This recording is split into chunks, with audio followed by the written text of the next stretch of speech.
I'm a Jugler. I'm a Jugler. Look, I'm a Jugler. That's how they say juggler in Sweden.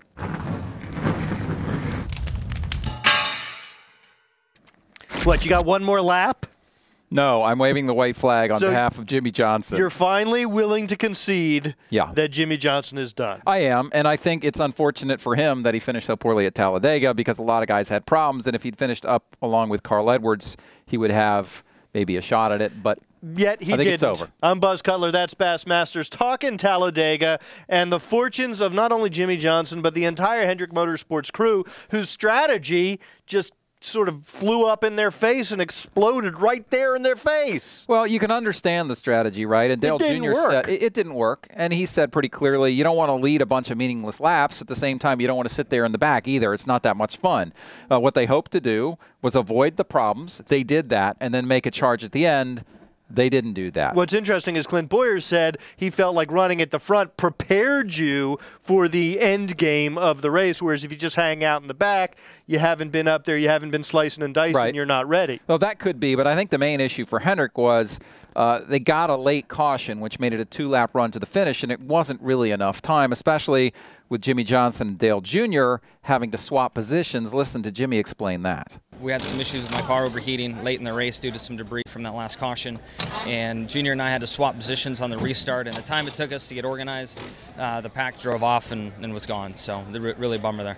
So Jimmie finishes 28th, and I think at 50 points back, he is now done, and the reason is, I think, because he's got too many guys that he has to have a problem. Right? He's 50 points back, but he's got like 6 other guys, and probably at least 5 of them would have to have a major issue. If it were just one that had to have a major issue, he might be able to overcome that. But with that many drivers between him and the lead, with the points gaps as big as they are, I think 50 points is too much. Right. He basically has to make up over a race's worth of points in just 4 races. And the thing is, if it were just Carl Edwards, say we're 50 points behind Carl Edwards and he were in 3rd. Martinsville. Right. Then one big wreck and you kind of could see you getting back in it. But when you have multiple guys between you and the lead and you need multiple guys to have big wrecks, then you've got an issue. I contrast that to Kevin Harvick at 25 points behind. He can outrun the guys between him and Carl, and then if Carl has an issue, he's back in the mix. So I think that there's a difference there. So we're both comfortable saying Jimmie is going to stand pat at 5. He's not going to get that 6th championship, at least not this season. It's entirely possible he could get it next season, but that's a different story. Right. The other story out of Hendrick Motorsports is Jeff Gordon's lousy chase. I mean, he came in perhaps with more momentum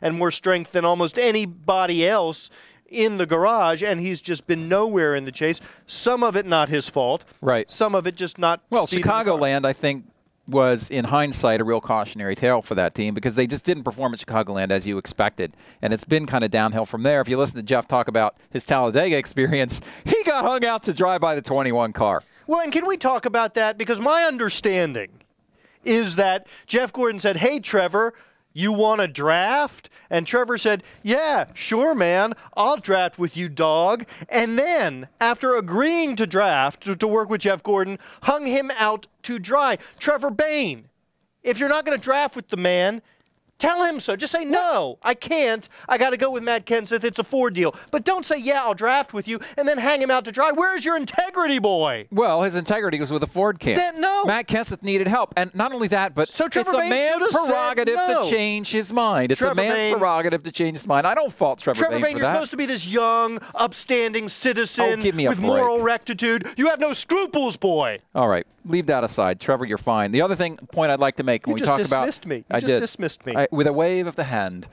One more point I'd like to make. Okay. You can criticize the Hendrick strategy all you want. It's the same strategy that Carl Edwards used, and it worked fine for him. I think the only difference may be that Jimmie Johnson, you could say maybe you need to be a little more aggressive in that situation.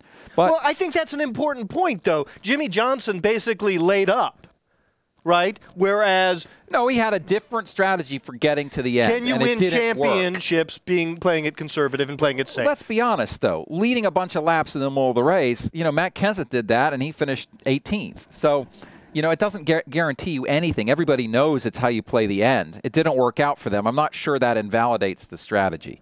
I think what happened is they got a bunch of cautions at the end, and it limited their time to get to the front. So maybe in hindsight, you want to be there a little sooner. I think what happened is Jimmie Johnson was stuck working with Dale Earnhardt Jr. Oh, well, we got Kyle Petty now in the room. All right, for Bassmasters, I'm Buzz Cutler. Thanks for watching. We're going to talk Talladega lots more, so check back throughout the next couple of days for more videos. Rowdy.com. Say it like it is. Say what like it is? Rowdy.com.